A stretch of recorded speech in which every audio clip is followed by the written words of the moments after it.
Welcome to the Opioid Prescriber Training Program.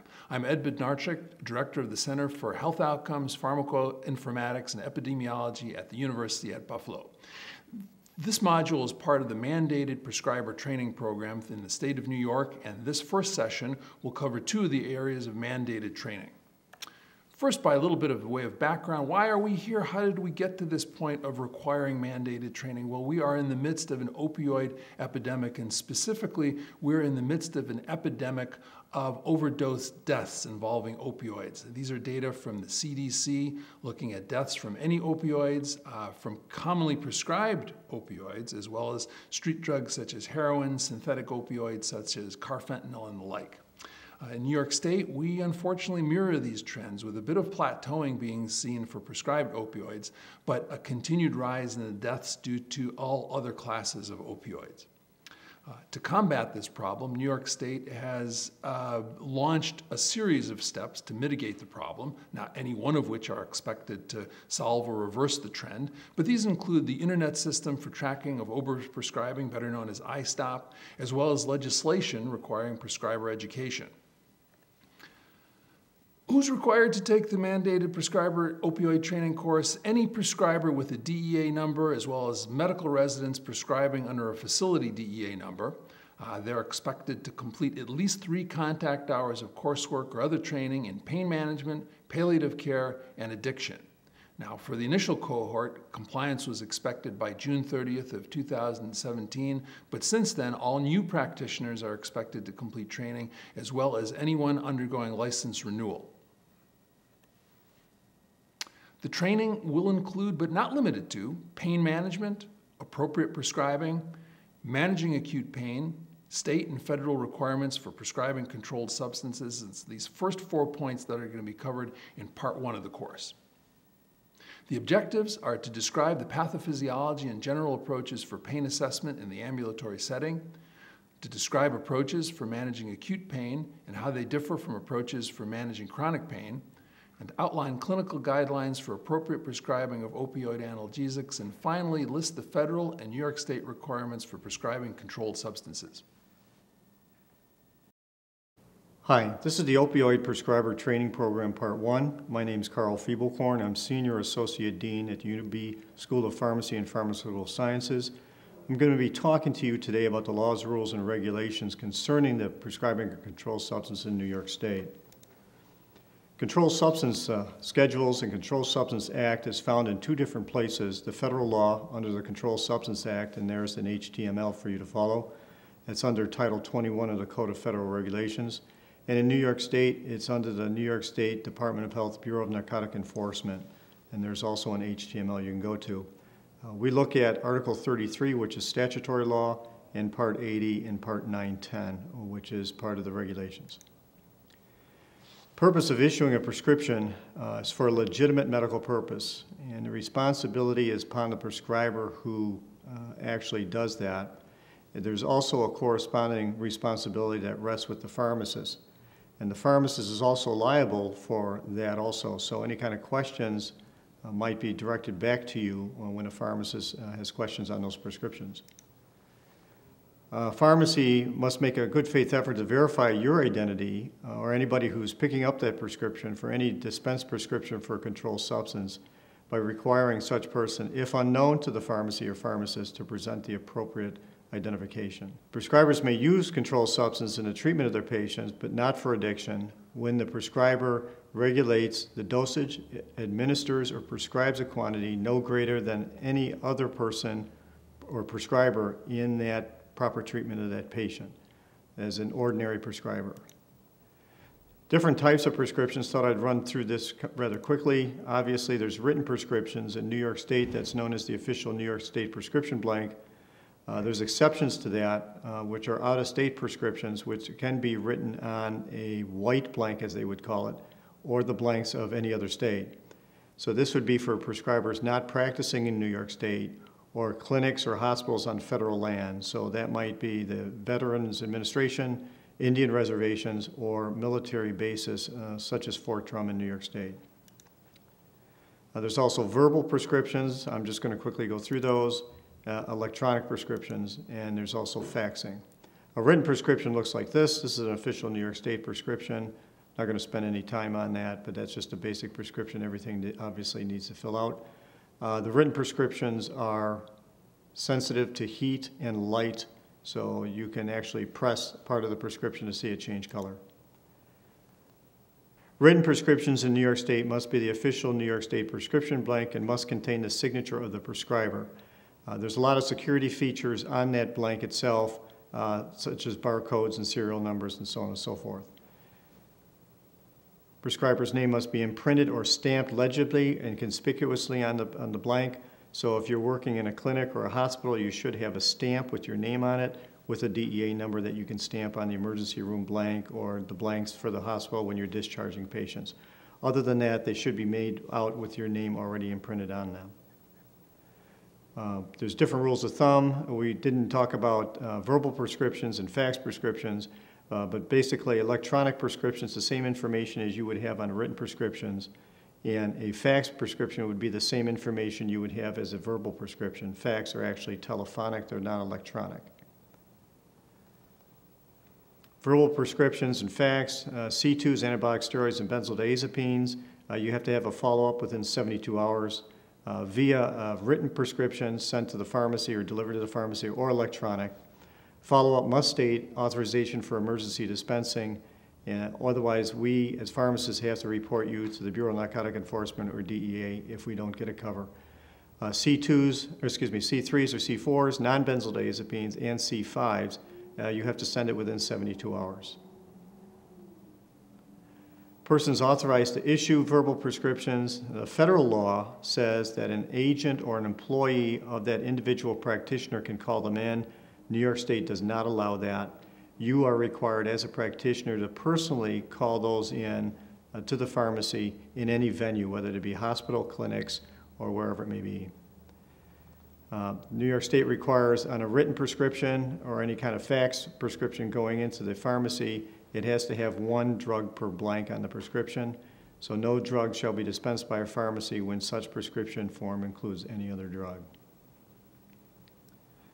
Exceptions to the one drug per blank, more than one non-controlled substance may be written on an inpatient or medical order, okay, for like a residential healthcare facility. Any other Article 28 facilities, mental health hospitals under 103 mental hygiene law, or developmental healthcare facilities. But controlled substances must still be one per blank. Prior to prescribing a controlled substance, you must check the New York State Prescription Monitoring Program, which just about all states now have.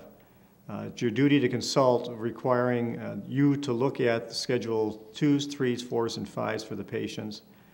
You may check this up to 24 hours in advance, and you may check up to 30 patients at once. So you might have a nurse or somebody else that's a designee of yours look this system up and print it out the day before for you. There also may be medical marijuana on the listing itself. You'll see that. You must document that you checked the PMP. If you did not check the PMP, you have to document why you didn't check the PMP. There are exceptions that are listed in 8063, and that FAQ listing there is out. They list the exceptions in that too, and there's the HTML for you to look them up if you need to. A lot of practitioners will ask, why doesn't my controlled substance prescription that I prescribed previously show up on the PMP? I know I prescribed it, I looked it up, I gave it to the patient. Well, it could be the patient lost the prescription, maybe they never got it filled, maybe it was just too expensive or not covered by insurance, or maybe they got it filled out in New York State. There is ways on the PMP to check other states, like New Jersey and Texas and different states. If you want to do that, they recommend you check New York State first and then flag any other states that you want to look up. Otherwise, the system will run too slow. Why can't I find a patient that I know has a controlled substance filled? Well, it depends on how that information is entered into the system itself. So I use the example here, PAT, which can be a lot of variations to that. It could be a transmission error by the pharmacy. Pharmacists are required to transmit all controlled substance prescriptions at the end of the day to the Bureau of Narcotic Enforcement for the PMP. So any information in the PMP is not going to be longer than, I believe, it's 26 hours old. You know the pharmacy you transmitted electronic prescription to, so if it's not, if you don't see something correct, you can always call them and find out how that was entered. Nursing homes and hospitals, if a patient's receiving medication on the premises themselves, you do not have to check the PMP, but regulations require you to indicate that you did not have to check that PMP.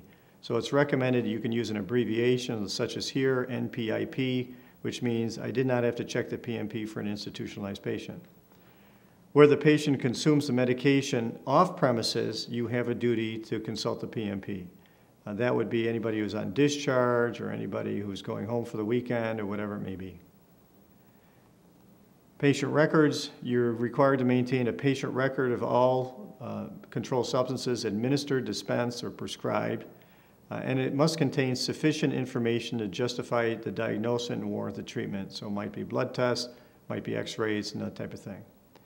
It has to contain at least the following information: any kind of patient identification data, their chief complaint, their present illness, the physical examination, and the diagnosis. Other data which supports the diagnosis or treatment of what you're prescribing, and that would include any other test for the patient. The regimen, including the amount, the strength, and directions for use of the controlled substance. So if you're writing a written prescription, you could scan it into the patient's chart. If it's electronic, it should be in the patient's chart already. There's a 7-day supply rule, and actually there's a couple of the 7-day supply rules. You're not initially prescribed more than the 7-day supply of opioid medication for anybody with acute pain. Now, this does not apply to any chronic pain, but this would be somebody that they just hurt their back or something initially, and just for an acute period of time, not more than the 7-day supply.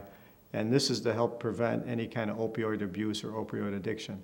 And again, this does not apply to chronic pain such as cancer, hospice, end of life, okay, things of that nature. Any subsequent consultations for the same pain, you may issue in accordance with existing rules and regulations. As pharmacists, we're not required to verify, but many pharmacists many times will do that if they see something coming from the emergency room, just to make you aware of that rule. So let's talk specifically about electronic prescribing in New York State. This is the big one.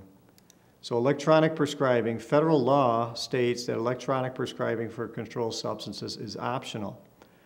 New York State was the first state to make it mandatory, so it's mandatory both for controlled and non-controlled substances, and this was back on March 27, 2016.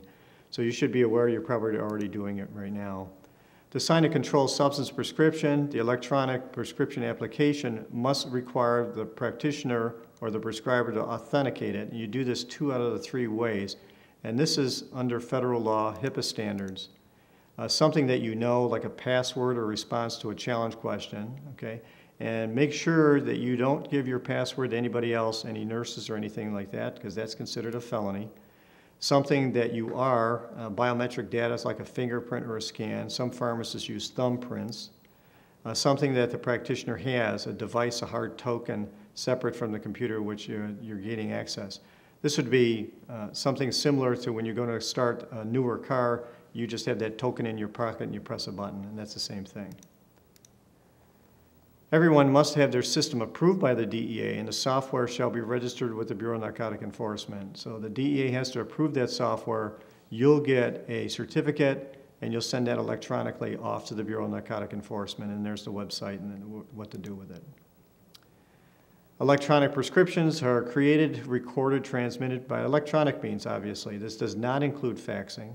It's issued and validated by the prescriber's electronic signature, so when you put this through, it'll ask you for that. They're electronically encrypted, so they can't be copied or altered in any way. And it's transmitted directly from you to the pharmacy itself. And that way we know it's legitimate. It's not email. You're not allowed to send anything. Now, they're talking about encrypted email with a password. That does not include that. Yeah, and ERXs are not faxing, like I said. You can't send anything by texting or social media or anything like that. This is strictly through a system that's made for this type of thing. Public Health Law 281, there are a number of exceptions to which you can issue an official New York State form, oral prescription, or fax, and these are all listed on references below on the bottom of the screen. You must indicate in the patient's health record when using one of these exceptions. Exceptions that are listed in public health law to electronic prescribing would be any kind of technological or electrical failure that you might have, so your system goes down. You might get an approved waiver, and there's different waivers that are out there.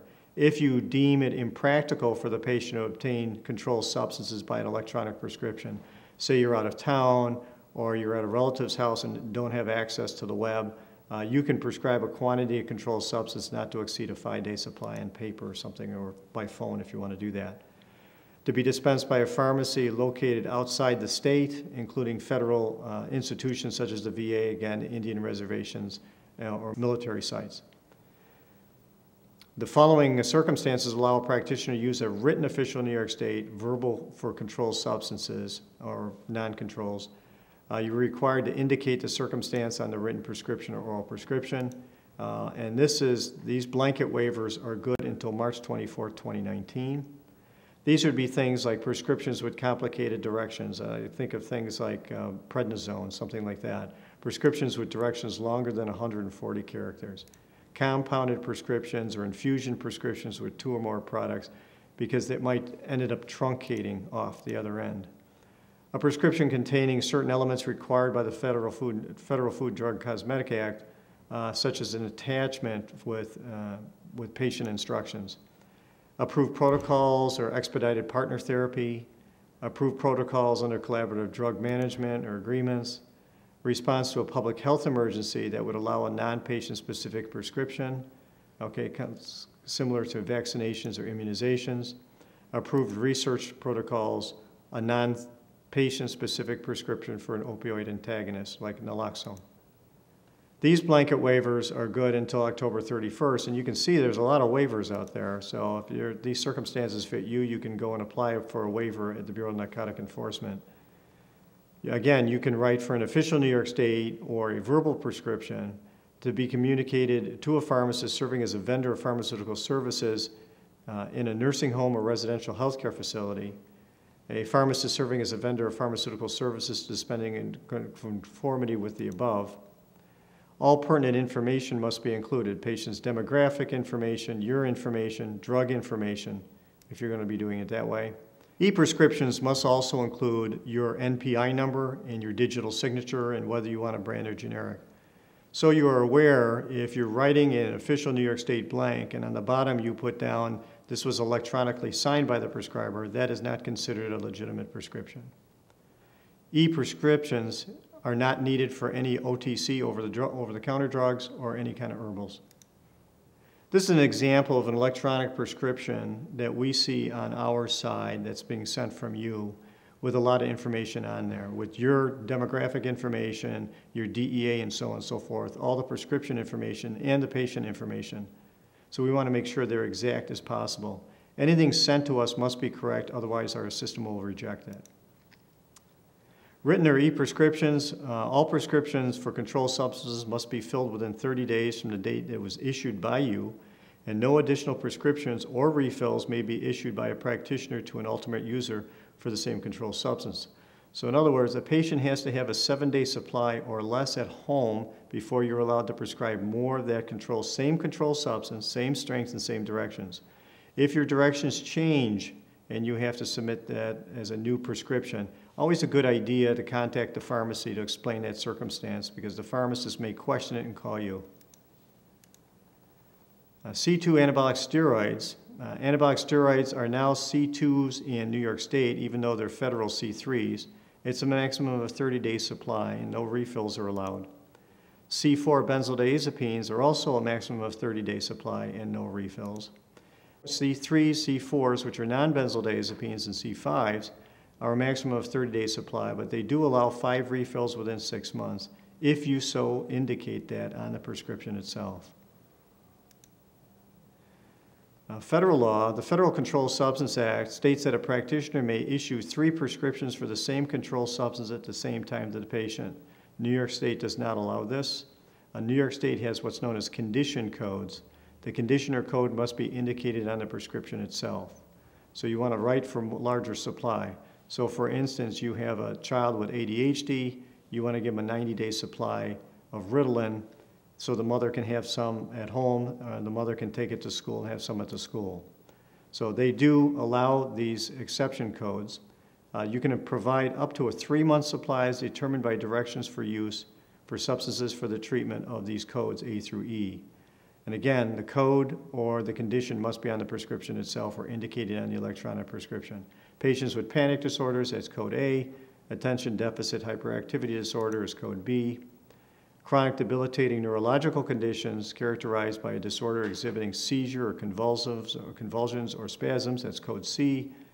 Relief of pain in patients suffering from the diseases known to be chronic and or incurable, code D. And narcolepsy is code E. For anabolic steroids in the treatment for different conditions is listed there. You can prescribe up to a 6-month supply. Now when I say up to a 3-month supply or up to a 6-month supply, it does not have to be a 3-month supply or a 6-month supply. It can be any variation thereof. So if you want to give the patient a 42-day supply or a 56-day supply, that's fine too. C2 anabolic steroids and benzodiazepines with a condition code, there's no refills on those.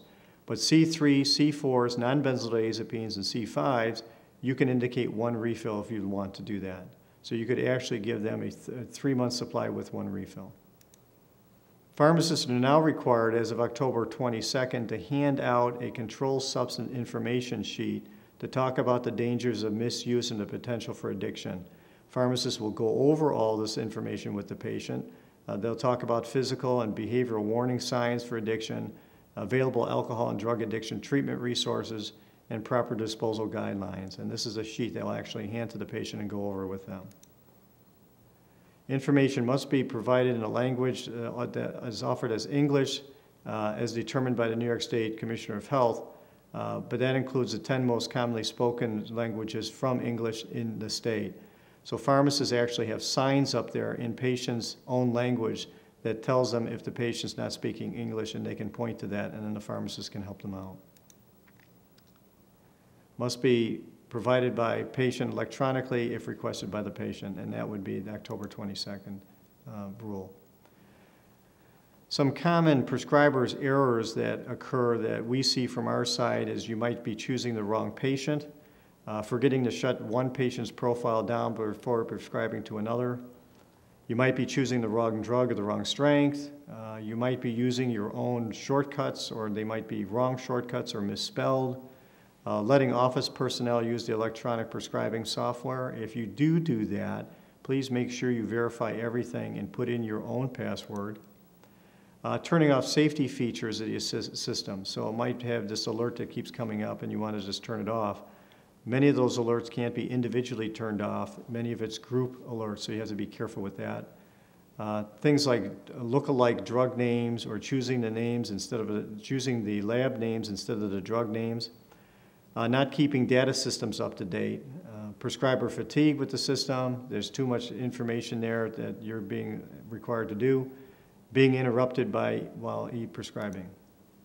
Thank you for taking the time to view this lecture on controlled substance prescribing for New York State. Questions about controlled substance prescribers can be directed to the Bureau of Narcotic Enforcement at the website below. Thank you again, and have a great day.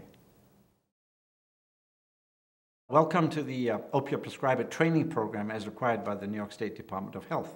I'm Dr. Wagbury, and I'm here to present this section of the mandatory opioid training course. The objectives of this course is to describe the pathophysiology and general approaches for pain assessment in the ambulatory setting. We will also describe approaches for managing acute pain and how they differ from approaches for managing chronic pain, which are distinctly different. We'll also outline the clinical guidelines currently approved for appropriate prescribing of opioid analgesics in both groups. In order to proceed further, we have to understand what pain is.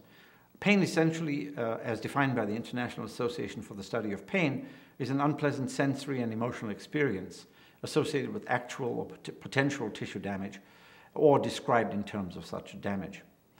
To differentiate the concepts of acute from chronic pain, we have to understand that acute pain is pain that arises from disease, trauma, or other causes, and that's usually time-limited, and it's recent in onset.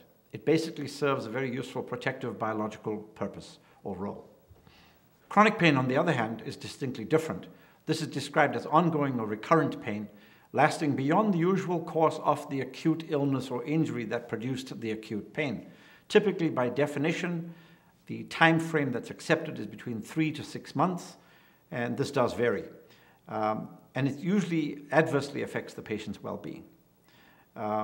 So pain that continues when it shouldn't continue is regarded as chronic pain, or pain that is there beyond the healing process is becoming or determined as being chronic pain.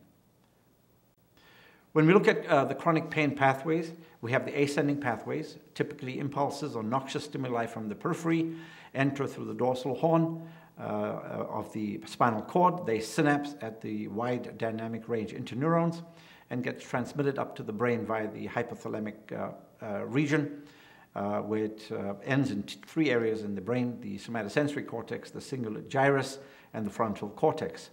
The brain, on the other hand, does try to modulate these noxious impulses from the periphery and sends negative inhibitory impulses down to try and minimize the impact of the sensitization at the wide dynamic range interneuron, while in the periphery, where the noxious stimulation occurred, there's an attempt to heal that area by virtue of the infiltration of inflammatory processes in cells that attempts to repair the tissues that were injured during the event. In terms of categorizing pain, it's important to understand what elements of pain are important that will ultimately drive your therapeutic options.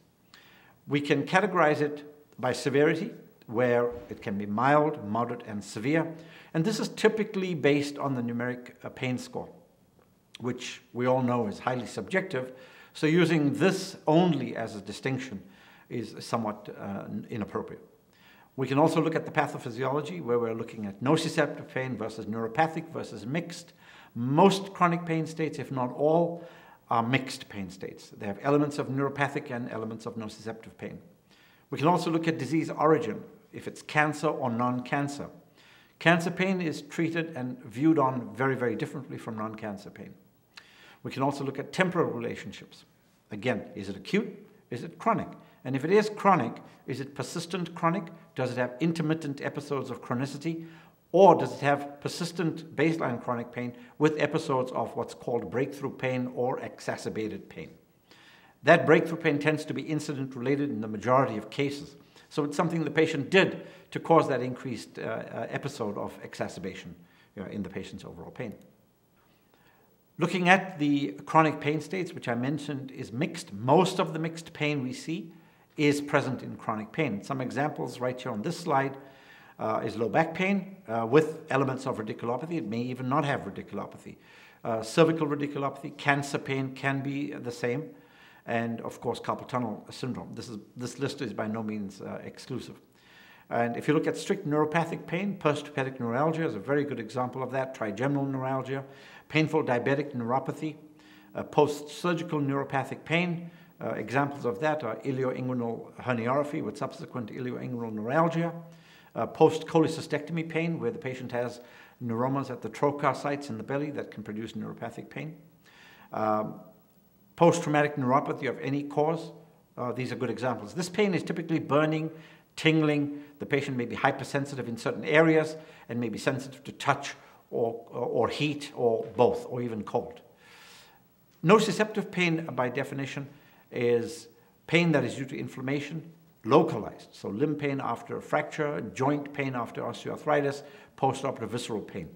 This tends to be an aching, deep-seated pain. It may have sharp episodes and tends to be throbbing in nature. We do have a problem because the knowledge that physicians currently have on pain management is somewhat limited. And it's limited in a multifactorial basis. There's failure to use the multimodal approach. Patient walks in, the first thing they get is a prescription, instead of getting a history as to, have you tried physical therapy, have you tried a TENS unit, have you tried all the other modes that are available to try and interrupt these pain pathways. So you miss the benefits of physical and behavioral and psychological approaches to train the nervous system. And it's important to consider these even before you start talking about scripts. Failure to target the mechanism of pain. This really is on the basis of not or lacking an understanding on the physiological concepts and the structural differentiation of pain, as I've mentioned in a previous slide. If you don't treat acute pain appropriately, data shows that the likelihood of chronicity is increased. So good treatment of acute pain will decrease the likelihood of developing a chronicity. Failure to treat neuropathic pain with adjuvant medications. So someone comes in with neuropathic pain and the first thing they get is an opioid medication is probably inappropriate. There are many adjuvant medications that can be used quite successfully, either alone or in combination with a low-dose opioid that can be very successful in treating these pain states. Also, heavy use of short-acting opioids instead of long-acting opioids is problematic in itself, as the long-term use of short-acting opioids gives you this typical sawtooth phenomenon when you look at PK data on the particular drug, and that is not beneficial to a patient long-term because they do develop opioid tolerance somewhat quicker. And also the use of Tylenol, or acetaminophen, as I've put it in the slide. Toxicity from acetaminophen is a growing concern in the USA due to liver issues. So in order to treat pain appropriately, you need to do a baseline patient assessment. A definite comprehensive pain evaluation should be performed. So there should be a physical exam, a clinical history, which includes the pain history, the medical history, and the psychosocial history. You have to look at the laboratory and diagnostic elements that were submitted for that evaluation. And please examine the patient, most important. A lot of what you will learn when you do a baseline assessment is from the history. Your exam simply confirms or looks for new elements that might help you confirm what you are thinking of. Determine the underlying mechanism, because that will determine the elements you are going to pull in the overall comprehensive care of the patient. Categorize the pain by quality, site, and severity. And look at all the treatments the patient has tried before and document success or failure. This mnemonic, the PQRST-U, is a helpful tool in assessing pain symptoms. The P stands for precipitating or palliative events, including medications. The quality of the pain, burning, electric-like, dull, stabbing, tingling, etc. The region of radiation. Does it follow a mononeurotome? Does it follow a dermatome? Is it a complex neurotome distribution? Where is it? Periphery, proximally, etc. The severity. Severity uses the pain scales. And remember, I mentioned earlier, severity alone does not determine whether something needs to be treated with an opioid or not. The timing or temporal relationship. When does it start? When does it happen during the day? What are you doing when it happens during the day? The pattern and the duration. How long does it last when it does occur? And the U stands for the U. How are you affected by this pain? What impact does it have on your function and your day-to-day living in terms of your quality of life? Because that also determines whether you're going to treat it with an opioid or not, or other modalities as you see fit. An example of this is someone who comes to you in a wheelchair that says, I have back pain, and you prescribe an opioid, and the patient is still in the wheelchair having the same back pain, and you ask the patient, what have you been able to do since you prescribed the opioid? And they say, stay in the wheelchair the whole day. You probably had no business writing the opioid in the first place. When you do the evaluation, you have to evaluate the pain severity. So on every visit, you document the current pain level, the worst pain in the last 7 days, and what's the average pain been in the last 7 days. For this, you can use the numeric pain scale. You can use the FACES pain rating scale. This is not appropriate for adults. They're mainly for children. You can use the PQRST-U mnemonic that I gave you and the McGill Pain Questionnaire. There are also some scales for special populations, and I can refer you to the websites that we've listed on the slide if you'd like to explore those options further. This is just illustration of the simple descriptive pain intensity scale. The one that is most commonly used is the middle one, which is the 0 to 10. Actually, it should be an 11-point numeric pain scale, because the 0 counts as 1 and the 10 counts as 1. That's the one that's most commonly used in chronic pain practices. Looking further with regard to patient evaluation and risk assessment, prior to prescribing any opioid, it's important for you not only to do the detailed history, but to assess the patient's risk. It's a stratification that determines what risk level this patient that you are currently evaluating is placed at. This will determine what you may or may not do with regards to treatment. Risk assessment is done for potential opioid misuse and abuse. And there are many initial screening tools available to identify those at risk for aberrant behaviors and substance use disorders. Based on the risk level, the tools allow you to prescribe or tailor your treatment plan accordingly. And I would feel that this is really an important tool to do on every patient that you're considering prescribing opioids. I would also hasten to add, even if you're not considering prescribing opioids, that this assessment be in your evaluation so that it will serve as a protocol for future times when you may be called upon to treat the patient with an opioid. So risk assessment, you can use the DIRE score, D-I-R-E. The D stands for diagnosis, the I stands for intractability, R stands for the risk. The risk includes psychosocial, chemical health, reliability, and social support.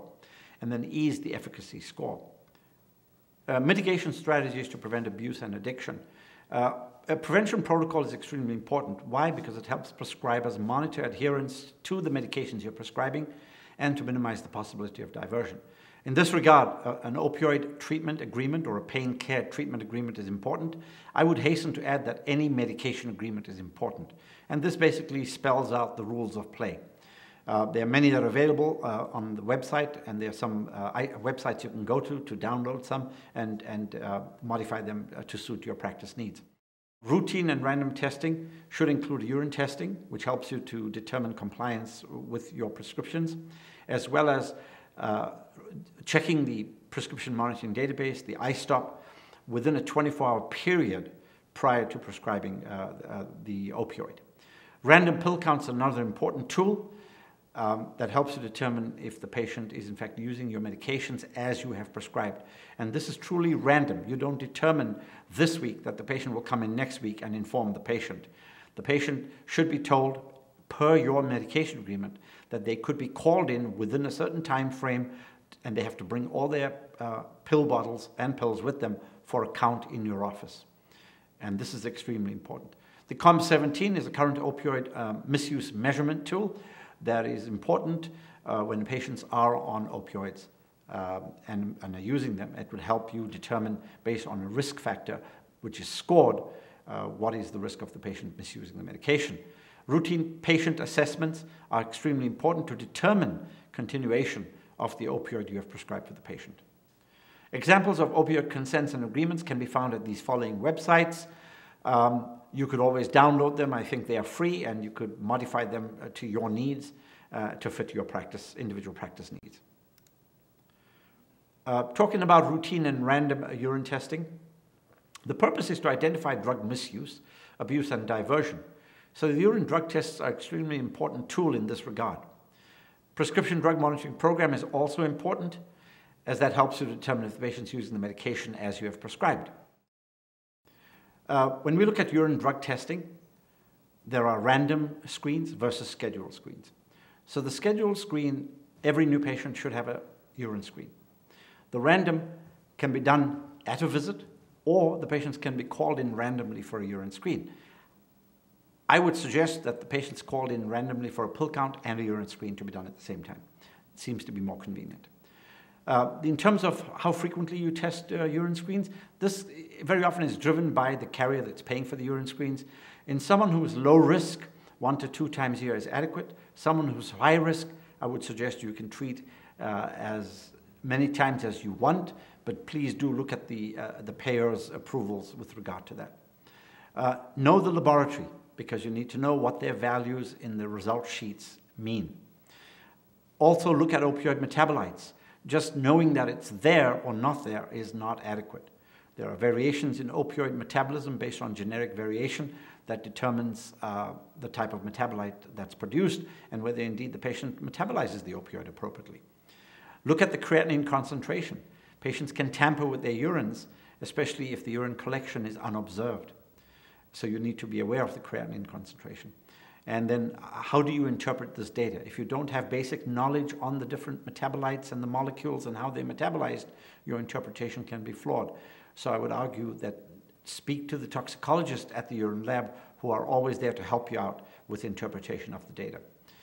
If you do a point of care testing, which is simply a litmus test, either there's an opioid there or not, by the change of the color in the litmus paper or the strip that's in the cup, that needs to be sent out to the lab for confirmation, especially if it shows positive for any elements that shouldn't be there, including any elements that should be there, for instance, the prescription you're writing, because you need to know that what you're prescribing is consistent with what is being found in the urine. And a good confirmation laboratory will issue data saying that this amount that we've seen in the urine is consistent with the prescribing that the patient is currently on, or the prescription that you have prescribed. Briefly about the COM17, I think it should be a routine risk assessment for ongoing treatment to screen patients for drug misuse. It's used to supplement your physical exam. So this assessment on its own is not to be taken on face value. Without a physical exam, a patient review or interview, and a clinical assessment as to whether your opioids or your treatment plan is working for the patient. It's a simple test of 17 questions, as the name says, and it basically helps you identify any misuse. And I can refer you to the website for further evaluation of how to score it and how do you interpret that data.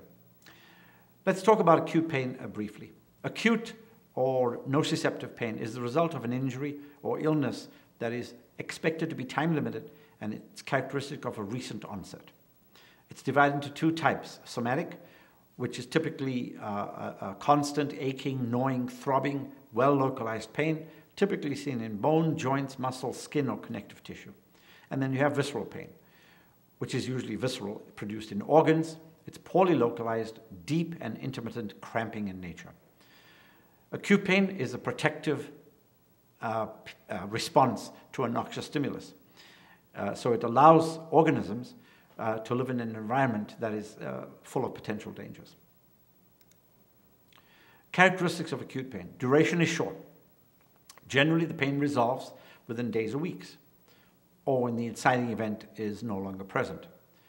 Pain is usually present for less than 12 weeks. Therefore, any pain that's present longer than 12 weeks is to be considered as chronic pain.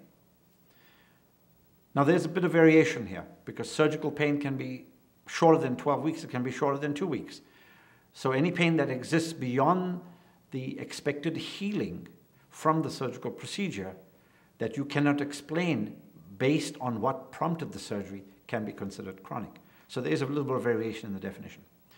Pain of varying intensity is acute pain. It subsides with healing. So you expect the initial acute pain rating to be high, and as healing takes place, the pain rating should drop over the time frame.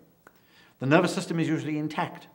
Apart from the excitation of the C nociceptive fibers in the periphery, the rest of the nervous system is still functioning on a normal basis. The reasons for pain can usually be identified: trauma, surgery, acute medical conditions, or physiological processes. And it responds well to non-pharmacological treatments or, I should say, non-opioid analgesics. Psychological problems may not typically be associated, although sometimes it can be. And if it is, for example, depression, it's usually short-lived as the pain decreases and as the healing process proceeds. So how do you manage acute pain? Opioids are not the first treatment for acute pain. That's in someone who sees you for acute pain, not a surgical acute pain episode. That may require opioids, and we can talk about that.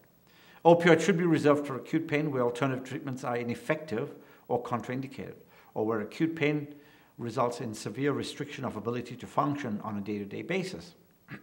Typically, the purpose of an opioid is to control the pain so the patient can return to function.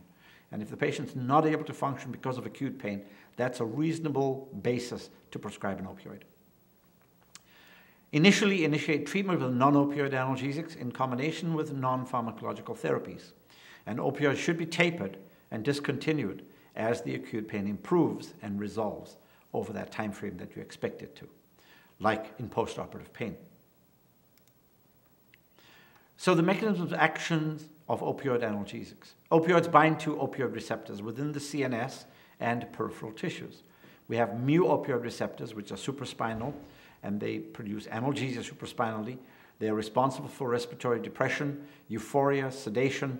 They decrease GI motility, promoting possibly constipation, and they have a tendency to create physical dependence. The kappa receptors are responsible for spinal analgesia. They can also produce sedation, dyspnea, dependency, dysphoria, and also respiratory depression. The delta receptors may be responsible for some of the psychomimetic and dysphoric effects of opioids. And the sigma receptors are predominantly responsible for psychomimetic effects, dysphoria, stress-induced depression, but they're no longer considered as an opioid receptor. Let's look at some examples of pure opioid agonists. So we have morphine, codeine, hydrocodone, oxycodone, hydromorphone, oxymorphone, methadone, meperidine, fentanyl, and levofenol. Clinical considerations: these agonists have high binding affinity to the receptors, particularly the mu-opioid receptor. They have no analgesic dose ceiling effect. The degree of analgesia is limited only by the side effects, which may be tolerable or intolerable. Typically, if you increase the dose, the likelihood of analgesia increases, but also the side effect profile increases. Other opioids, such as tramadol and tapentadol, these are weak agonists at the mu-opioid receptor. Both of these can work in neuropathic pain simply because tramadol inhibits the uptake of norepinephrine and serotonin, and tapentadol inhibits reuptake of norepinephrine. And keep in mind, the negative inhibitory pathways both use serotonin and norepinephrine as their neurotransmitters. So these work not only on the mu-opioid receptors, but also on these negative inhibitory pathways. So they have a dual mechanism in one tablet. This is a busy slide, and I've put it here just to assist you in thinking about how these medications work and what their metabolites do in terms of special considerations. So if you look at morphine, the active metabolite is M6G, a morphine 6-glucuronide, which may accumulate in patients who have renal impairment and may accumulate to toxic levels in patients who have renal impairment. So a lot of the boxed warning surrounding patients who have borderline renal function will stipulate that you have to start at very low doses and very infrequent dosing until you can assess the effects of this medication in that patient due to the somewhat affected renal function. Codeine is a weak analgesic, more effective when you combine it with acetaminophen, and it's metabolized to morphine. Again, knowing the metabolites is extremely important when you use some of these medications. Hydrocodone is metabolized to hydromorphone, that's its active metabolite. Hydromorphone may need to be dose adjusted in patients with renal and hepatic impairment.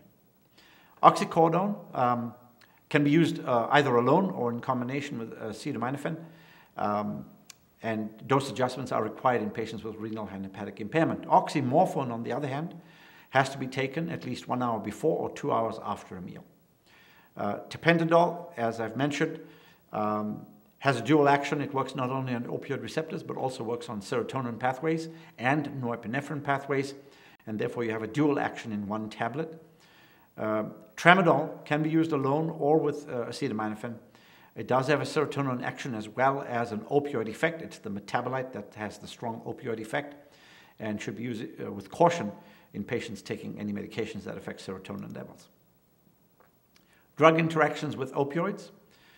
Pharmacokinetic interactions do occur, and depending on the metabolic pathway, whether it uses cytochrome P450 or glycoprotein, or whether the patient is using any glycoprotein inhibitors or inducers, that can affect the drug levels of the ultimate metabolites as well as the parent drug. Alcohol in combined or combination with opioids is not a good idea, as this affects both pharmacokinetic and pharmacodynamic effects of the drug in the plasma. And there are specific drug-to-drug interactions, such as the concurrent use of CNS depressants, such as benzodiazepines and alcohol, which can produce additional depressant effects when used in combination in the same patient. Agents with serotonin activity, as I mentioned, and monoamine oxidase inhibitors, which is a potent serotonin type medication, can be problematic and can precipitate serotonin syndrome and should be used with caution in such patients. So in this particular slide, this is an example of some equianalgesic dosing conversion charts that would assist you in converting from one particular opioid molecule to another opioid molecule in instances where the first opioid that has been prescribed is ineffective, or in instances where you want to do an opioid rotation. Based on patient variability, it is recommended that when the conversion is established in terms of the numerical conversion dose, that one starts between 25 to 30% lower than the calculated dose. I would like to touch briefly on the morphine milligram equivalence, which is part of the CDC guide and is now forming the basis of any decision to prescribe opioids in terms of how we calculate what dose the patient's on. So the recommendation is currently doses above 50 MMEs per day increases the overdose risk by 2 times of doses less than 20 MMEs per day.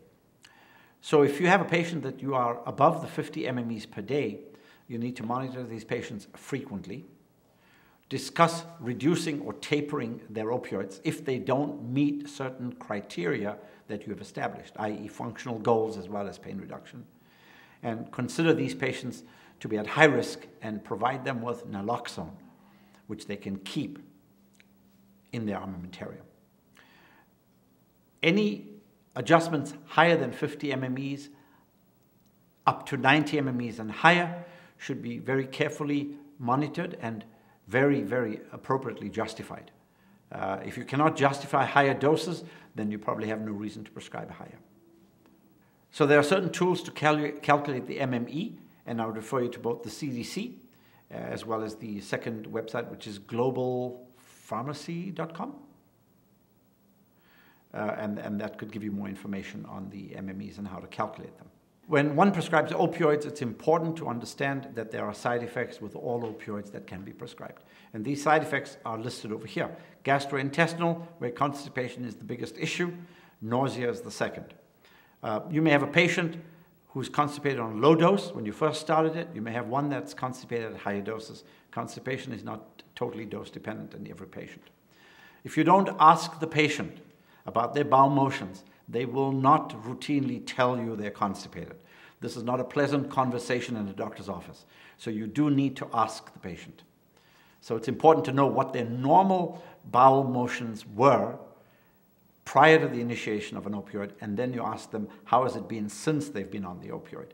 And that'll tell you if they're constipated. There are central nervous system side effects such as drowsiness, dizziness, sedation, hyperalgesia, and mood changes. To touch base on hyperalgesia, patient comes in and says the current medication dose is not working, the pain is still bad. You examine the patient to determine, yes, the pain is bad. You raise the dose and the pain gets worse or is the same. That is suspicion of opioid hyperalgesia. The proper treatment is to wean the patient off the opioid. Bladder dysfunction can occur. Urinary retention is a big problem. Again, ask the patient, but most patients will tell you because having a distended bladder is not very comfortable. There are cardiovascular side effects such as hypotension, bradycardia, and QTc prolongation. Respiratory depression is the most severe side effect, that is the most disturbing side effect, and hence you need to monitor these patients. When someone comes in with respiratory problems or obstructive sleep apnea, you have to be highly cautious when you prescribe an opioid. Pruritus can occur. It's due to histamine release and can be treated with an antihistamine.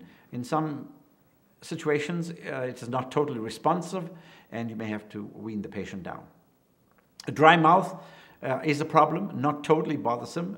We just encourage patients to drink lots of fluids and keep their mouths relatively moist. Sweating can occur. Again, not very frequently. It is problematic in certain patients. And sexual dysfunction is quite common in a lot of patients who are taking opioids. How do you manage these side effects? Well, you can use antiemetics, particularly if it's nausea, and you can use various bowel regimens as well as various medications to treat constipation. Diet modification is also important when you treat constipation, so that's simple things the patient can start prior to writing a prescription for constipation. Many adverse events or effects will spontaneously resolve with continued administration and as the patient continues to use the opioid and develop some element of tolerance with the medication. The only exception where this does not resolve is constipation. So you may need to treat that appropriately if required. If you always start low and go slow, you will minimize the side effects, and also you'll be able to determine the dose which is most effective for the patient. Always try to start at the lowest possible dose and titrate to the effect you're looking for. How do you manage the constipation? Well, there's various ways. One is diet. I've spoken about that. Softening agents have little value when used alone, although in some patients that may be effective. Stimulants such as senna, which is the mainstay of therapy, can be used and initiated. Those are very simple, that can be done quite easily. And the osmotics such as lactulose, sorbitol, can be added as stimulants.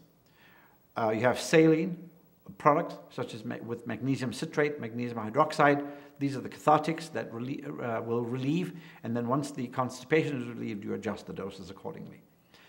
Then you also have the pamoras, or the peripherally acting mu-opioid receptor antagonists, such as naloxegol, methylnaltrexone, and melamine, which can also be prescribed. However, most of the time you would start with the very simple remedies first, and if those are successful, maintain those.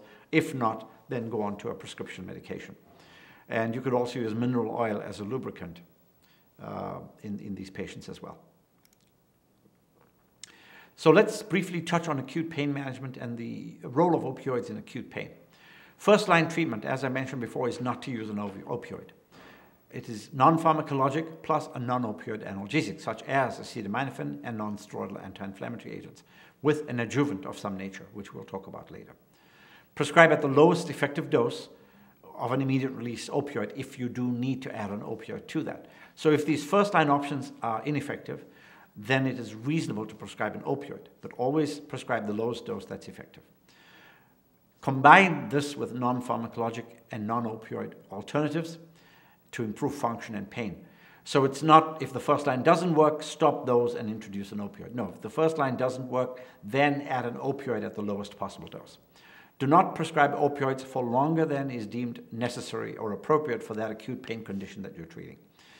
Patients who are given opioids for acute pain are at a higher risk of using opioids long-term, particularly when the doses haven't been prescribed appropriately or adjusted accordingly based on the decreasing pain that is expected from an acute episode that produced the pain.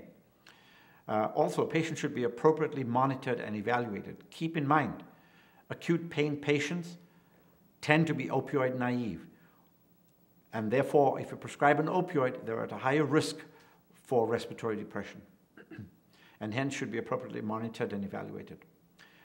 The current guideline says that you rarely require an acute pain opioid for more than 7 days.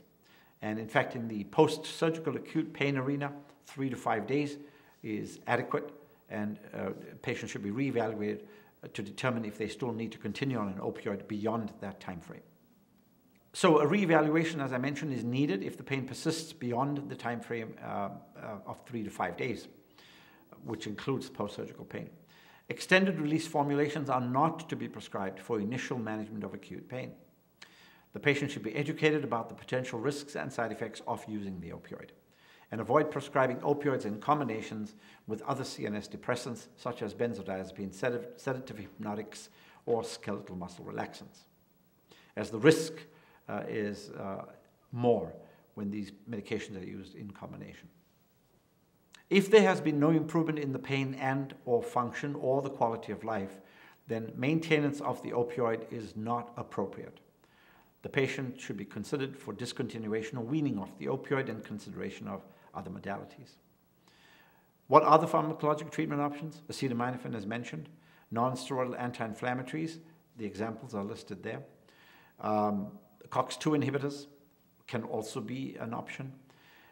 Full opioid agonists, only if the combinations of the opioid with acetaminophen are not totally effective or insufficient to control the level of pain that the patient experiences. And if you use tramadol, it's less effective than hydrocodone, acetaminophen, and can be used as both a first-line and a second-line medication in patients who have acute pain. In chronic non-cancer pain, how do we classify that? Well, most of these patients have neuropathic pain. So here you're treating neuropathic pain. So the first line is pharmacological treatment options. We have the alpha-2 delta ligands, such as pregabalin and gabapentin, which are indicated and used for neuropathic pain states. We also have the SNRIs, the serotonin norepinephrine reuptake inhibitors, that can also be used quite effectively, as well as the tricyclic antidepressants. Second-line treatments include the topical agents, such as lidocaine and capsaicin, that can be quite effective in the neuropathic pain states in patients who have cancer-related pain. In chronic non-cancer pain, this can be classified based on various components that are contributory to the pain, such as musculoskeletal pain.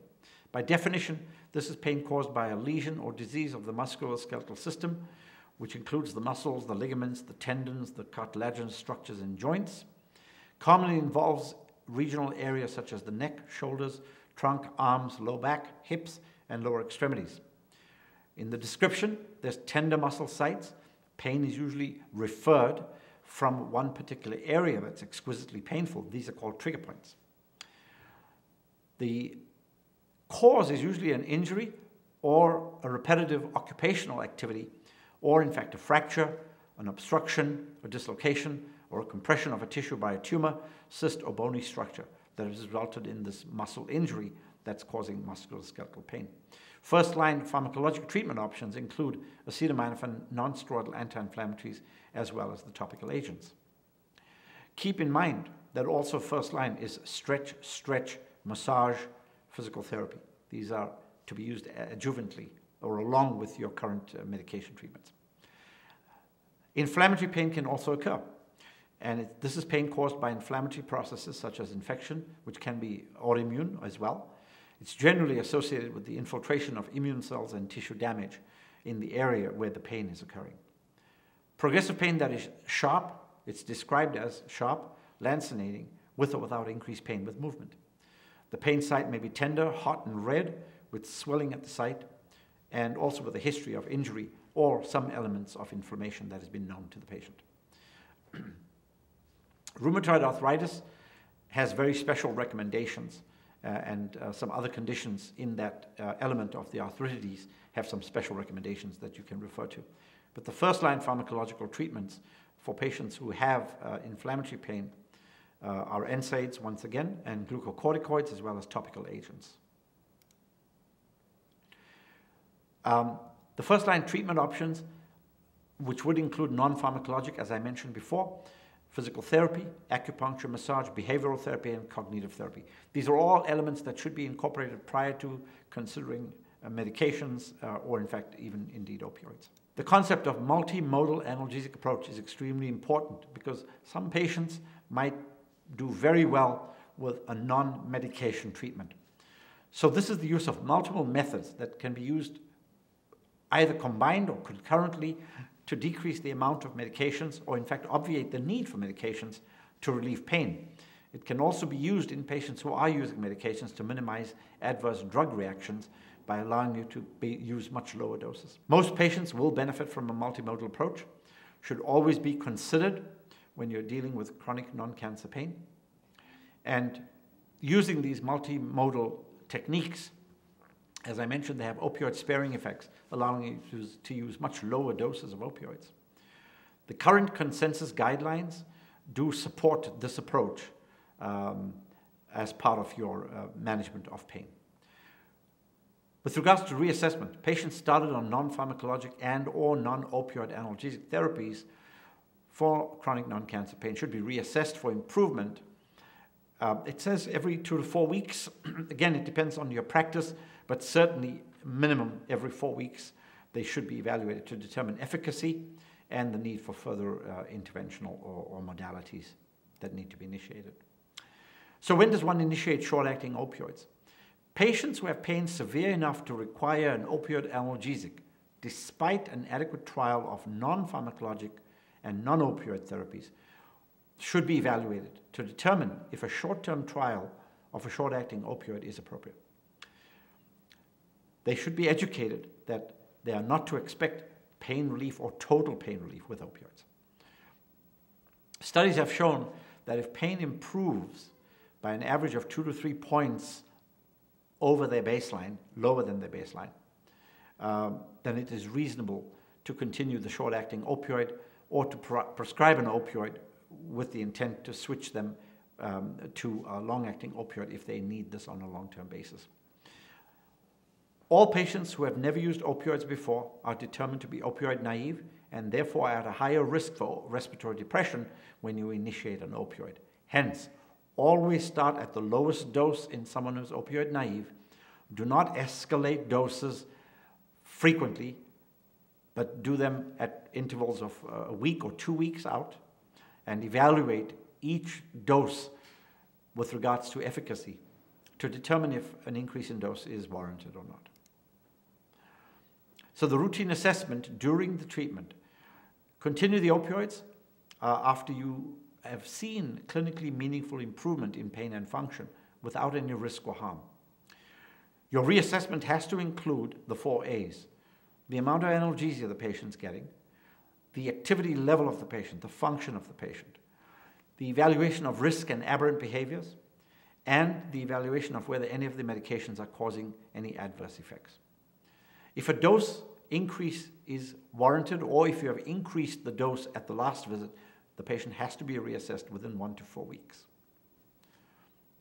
For continued therapy, you have to assess benefits versus harms at a minimum of every 3 months. Optimize the non-opioid therapies. Keep in mind, just because a patient is doing well with an opioid doesn't mean you abandon any of the other non-opioid therapies. These have to be concurrently introduced and continued by the patient, even if it's something as simple as doing a home stretching exercise program, doing yoga, doing hypnotherapy. They have to be engaged and vested in the overall well-being. Determine also whether you need to continue, taper, or stop the opioids when the end results are not met or when the opioid is no longer needed. That there's a checklist for prescribing an opioid long-term. Set realistic goals for function and pain. Verify the use of non-opioids first. Have they tried all these non-opioid medications? Discuss the risks and benefits with the patient, such as overdose and addiction. Evaluate the risk of harm or misuse. So look at your risk factors, your risk stratification. Check the prescription monitoring database and do a urine screen. Then also establish criteria as to when you will stop or wean or discontinue opioids. Assess baseline pain and function at the initial assessment, and then after you've introduced an opioid at subsequent assessments while the patient's on opioids.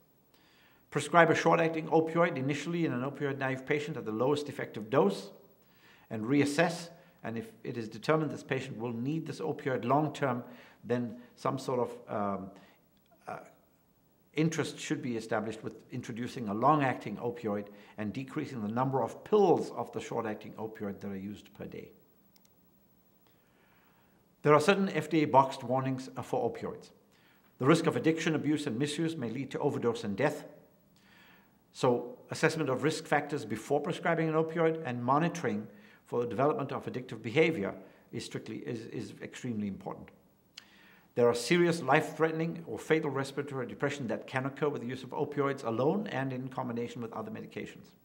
Accidental ingestion is a problem, especially in children, and can result in fatal overdose. And you could add in their pets as well. I do require that most patients keep any opioids locked in a cabinet or in a lockbox in an area where the kids cannot get to. Prolonged use of opioids during pregnancy can result in neonatal opioid withdrawal syndrome. And if the patient has been using opioids during pregnancy, then the neonatologist or pediatrician present at the delivery should be alerted to the fact that the neonate or the newborn would present with features of opioid withdrawal syndrome. I mentioned combination with benzodiazepines, which increases the risk of respiratory depression and death, but in this you could also add alcohol and other CNS depressants. If the patient is having inadequate pain relief, what options do you have? Well, you can certainly do a dosage titration. Slowly raise the dose to minimize toxicity to establish a dose that has the effect that you're looking for, with the satisfactory balance between dose and benefits, and then potential adverse events and harm. You could do an opioid rotation or switch the opioid. This may help improve efficacy with reduction in side effects, and it may allow you to start at a lower dose. And we mentioned the recommendation of 25 to 30% lower than the conversion dose that you've calculated. The addition or optimization of non-opioid adjunctive agents may be another option without touching the opioid. See if you need to modify it. Maybe you need to add another modality in to see if that helps. And the other option is to discontinue the opioid. If a patient comes in and says the medication you're currently prescribed is not working at the dose and you do not desire to increase the dose, an option may be to discontinue or wean off the opioid. With regard to long-acting opioids, there are certain advantages. Long-acting opioids can achieve more consistent control of pain with fewer daily doses. It may improve adherence too. Taking 2 pills a day as opposed to taking 4 pills a day is better for a patient. They prefer that. You may consider this in patients who are taking a short-acting opioid for less than 90 days. So someone who you've initiated a short-acting opioid that you now anticipate is going to be needing an opioid on a long-term basis should always be considered for the addition of a long-acting opioid and a reduction in the short-acting opioid use. Do not exceed 90 days with the use of a short-acting opioid on a daily basis. Patients should never be given more than 1 long-acting opioid at a time. So 1 long-acting opioid with 1 short-acting opioid, where the short-acting opioid dosing units per day is reduced. And we will talk about an example at the end of the deck. Abuse-deterrent opioids are available. Given the current environment, we now have the ability to prescribe these opioids. Most of these opioids have been tested thoroughly, and in some of them, they resist in vitro manipulation and extraction studies in the laboratory. They are quite robust pharmacokinetic studies to show what happens to the PK when these medications are modified or manipulated. They have also included some clinical abuse potential studies, and there's post-marketing data which hopefully will come out the more we prescribe these medications. There are different categories which they look at with regard to these abuse-deterrent opioids. There's physical chemical barriers as how they are made, what sort of elements in the design make it difficult for these products to be misused or abused or manipulated. Some have agonist-antagonist combinations built into them. Some have aversion, which means if you use them in a manner they're not designed to be used, they're highly irritant.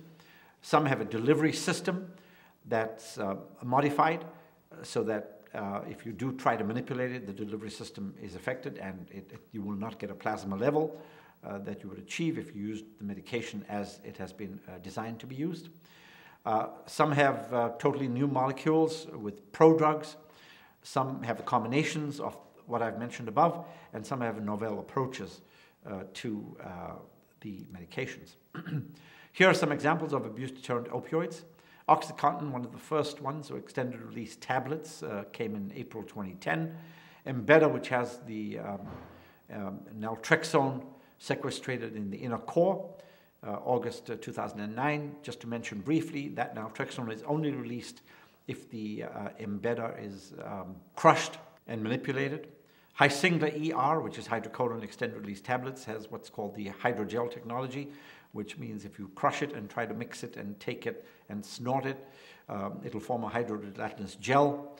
And if you try to inject it, it'll simply block the syringe needle, meaning you will not get the full amount that you want to get. Morphobond ER, which is a morphine preparation, consists of 3 layers of abuse-deterrent technologies. Xtampza ER, which is oxycodone, extended-release capsules. Arimo ER, which is a morphine extended-release tablet. And Roxybond, which is oxycodone tablets, currently not released as yet. Hopefully will be released next year. Discontinuation of opioid therapy may be recommended due to severe and unmanageable side effects. That goes without saying. If you've put a patient on an opioid and they're having side effects that you cannot manage, you're going to stop it. So you're not going to recommend to stop it, you will stop it. The patient will make you stop it. Serious non-adherence to treatment plan or unsafe behaviors is an indication to immediately address the issue, and then what you do is based on what dose the patient's on. If the patient's on a very high dose of an opioid and they've shown that the opioid and the metabolites are in the urine, immediate discontinuation of the opioid is not appropriate, because we will put the patient straight into withdrawal. So a correct way is to decrease the dose, address the deviant behavior with either yourself in the office or a referral to an addictionologist or a risk assessment psychologist who can help you. If the patient misuses the medication or is suspected of abuse and divergent behavior, that is a serious problem and needs to be addressed. Not so much misuse, but the abuse and diversion, correct. You have to address that immediately. Misuse can just be a result of the patient not understanding how to use the medication, so you need to assess that and determine if this is strictly a misuse or if the patient just hasn't a clue. Lack of effectiveness to meet the treatment goals is an indication or reason why you need to reduce opioids. Keeping a patient on an opioid indefinitely when treatment goals have not been met and functional goals have not been met is not appropriate. Tapering opioid therapy. Current recommendations say decrease the dose by 10 to 50% per week. This is patient-specific. Some patients may have withdrawal at 10% reduction, some will have it at 50% reduction. I would recommend start with a lower fraction reduction, see how the patient's doing, and if the patient has no evidence of any adverse events or withdrawal signs or symptoms, then you could probably lower the dose even by a great amount on the next time that you do a prescription. If you do slow tapering over time, it will help to minimize adverse events and withdrawal. So don't wean a patient in 2 weeks off a dose. I would suggest you do dose reductions every week to every 2 weeks, based on how frequently you can see the patient. In my office, I see patients every 2 weeks for dose reductions. So we go on to say that dose reductions of 10% per week may be appropriate and better tolerated. And I would always err on the side of caution. Like we erred on the side of caution when you initiated a dose, you do the same thing when you're weaning off. Provided the patient has been using your medication, you can then lower the dose by 10% or more per week. Individualize the tapering. Everything is individualized for each patient. So if a patient is not tolerant to a higher dose reduction, then do a smaller dose reduction. Monitor the patient frequently during the tapering. This is extremely important. It will help you to identify and manage any withdrawal effects that the patient may be having. Also consider the use of adjuvant agents such as antidepressants, anti-seizure medications while the patient is being weaned. And refer the patient for counseling and support if it's required during your reduction.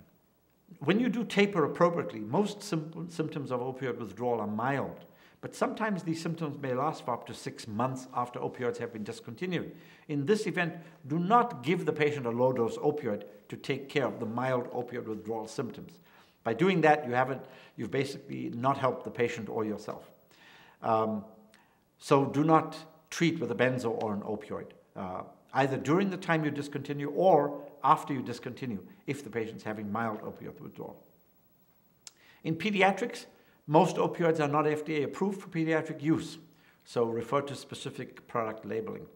I would suggest that you refer to a pediatrician for pain management, as they are more specialized in treating children.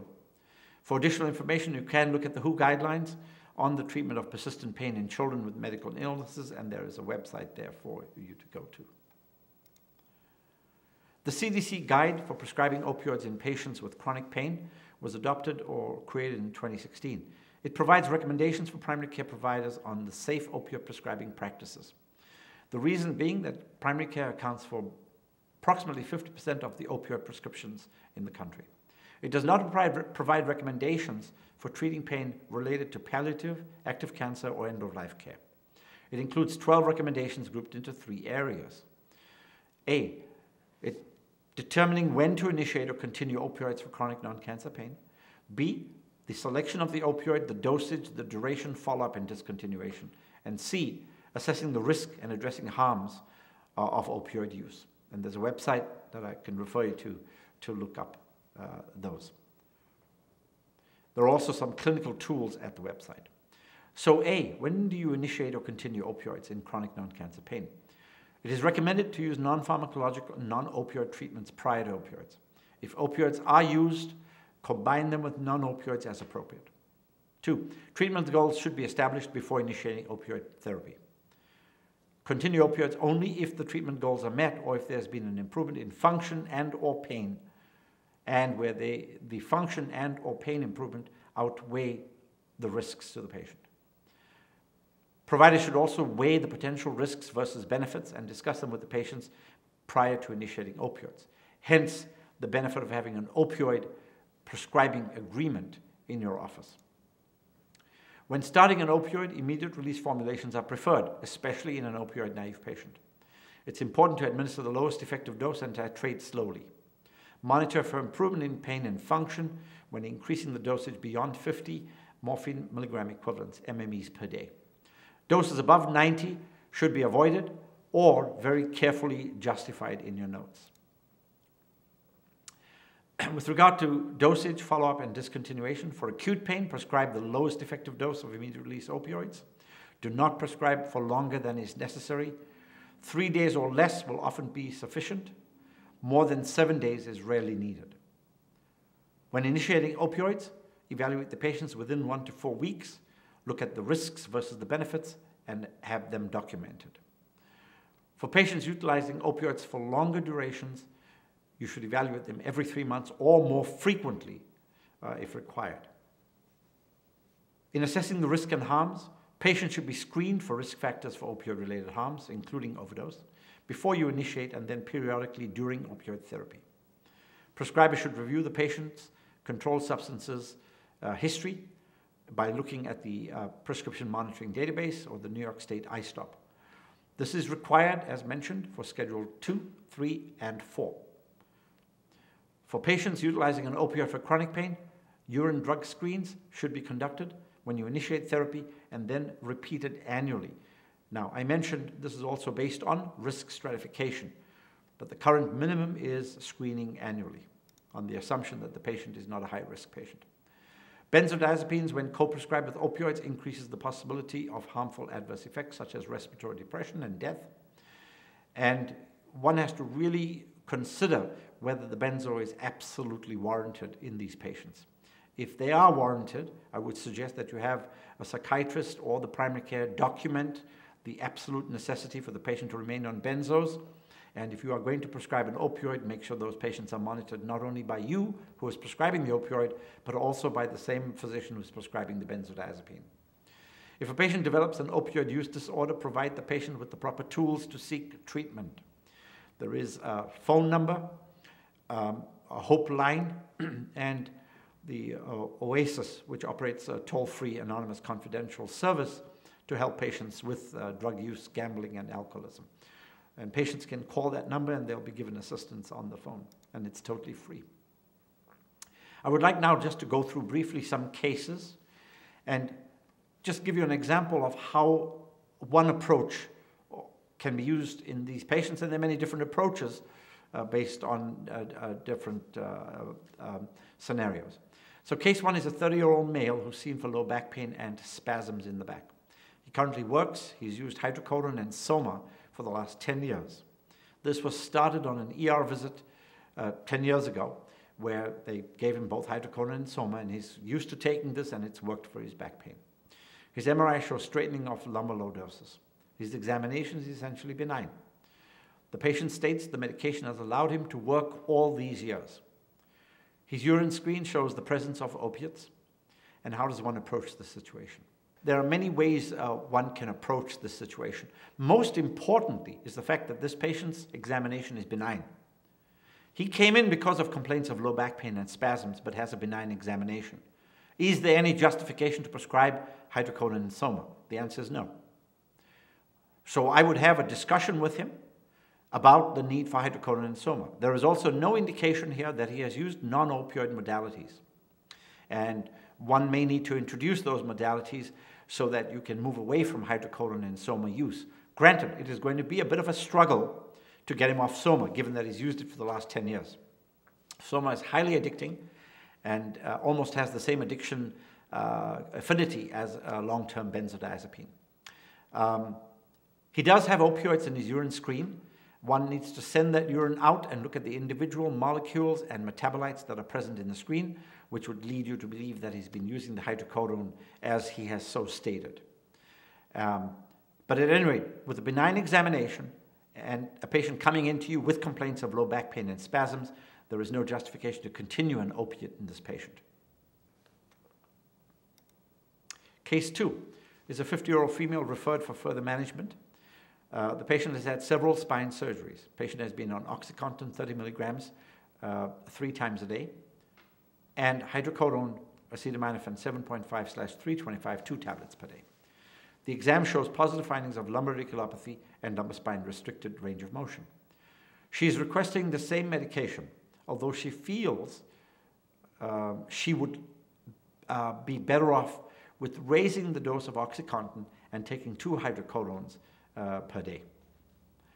How do you approach this problem? There are several issues that come to mind. This patient has had several spine surgeries and has an examination that warrants the use of opioids. However, she is asking for an increase in the OxyContin dosing. She still wants to remain on 2 hydrocodones per day, but would like more OxyContin. My main concerns with this particular scenario is that the OxyContin is currently being prescribed as 3 tablets a day. The package insert suggests that OxyContin is a Q12-hour drug. And if you need to prescribe OxyContin, in the current scenario, I would calculate the 24-hour dose, divide it by 2, and write that dose Q12H. The question of whether you're going to increase the OxyContin dose is debatable. Is the request for the raising of the dose based on increasing pain? And if it is the increase in pain due to new pathology? So the question is, does the patient have new pathology that's causing an increase in pain that is making the patient request a higher dose of OxyContin? So one needs to be very careful. Make sure you've evaluated the exam. Perhaps look at a previous note from a physician who she's currently seeing or a surgeon's note who she last saw to see whether your findings are showing increasing restriction or limitations in the clinical findings that would warrant perhaps an investigation such as an MRI or a further review based perhaps ordering an EMG to evaluate whether there's new pathology that requires a referral back to the surgeon or perhaps may require some other interventional treatment which are not just simply raising the dose of an opioid in order to control the pain.